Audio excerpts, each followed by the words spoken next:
अमरावतीच्या मेळघाटात मुसळधार पाऊस बरसतोय. सलग 3 दिवसापासून मुसळधार पावसानं हजेरी लावली आहे.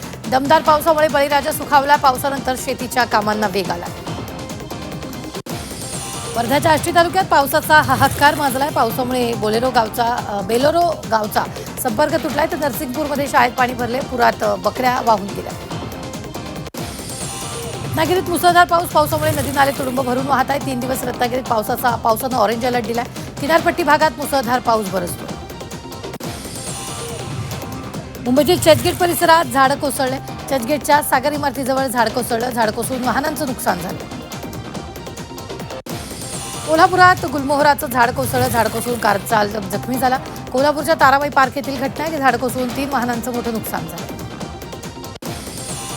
गर्भवती महिला मृत्यू प्रकरणी मनसे आक्रमक झाली. येरोलीतील राजमाता जिजाऊ रुग्णालयात आंदोलन करण्यात आलं. रुग्णालय अधीक्षकांच्या दालनात ठिय्या करण्यात आले. चुकीचं इंजेक्शन दिल्यानं मृत्यू झाल्याचा आरोप आहे, तर दोषींवर कठोर कारवाईची मागणी होती. भवानी संस्थांच्या इनाम जमिनीत गैरव्यवहार. 4121 एकर जमीन परस्पर विकल्याचा आरोप आहे. मंदिर महासंघानं राज्य सरकारकडे तक्रार केली. महसूल विभागाकडून चौकशीचा आदेश देण्यात आला.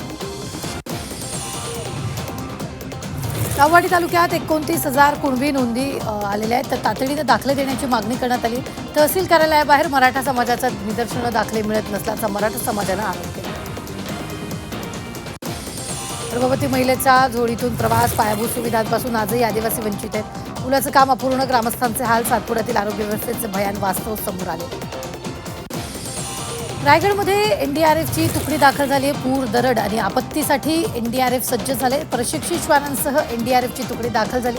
पावसाळ्याच्या पार्श्वभूमीवर एनडीआरएफ अलर्ट मोडवर गेले.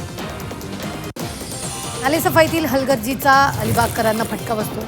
सेंढरे बायपास परिसरातील रस्त्यांवर पाणी साचले. पाण्यातून वाट काढताना नागरिकांची कसरत, तर नागरिकांकडून संताप व्यक्त होतो. नाशिकच्या येवला तालुक्यात तीव्र पाणी टंचाई झाली आहे. 47 गावं, 70 वाड्यांना टँकरनं पाणी पुरवठा होतोय. तालुक्यात 47 टँकरच्या दररोज 84 फेऱ्या. येवल्यात अद्यापही समाधानकारक पाऊस नाहीये. येवल्यात मुसळधार पावसाची प्रतीक्षा आहे.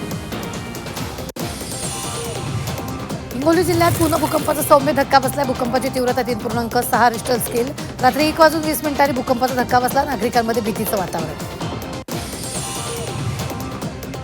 पाकिस्तानसाठी कथित हेरगिरी प्रकरणी कारवाई. छत्रपती संभाजीनगरमधून एका व्यक्तीला अटक करण्यात आली. राजस्थान सीआयडी गुप्तचर विभागाने ही कारवाई केली.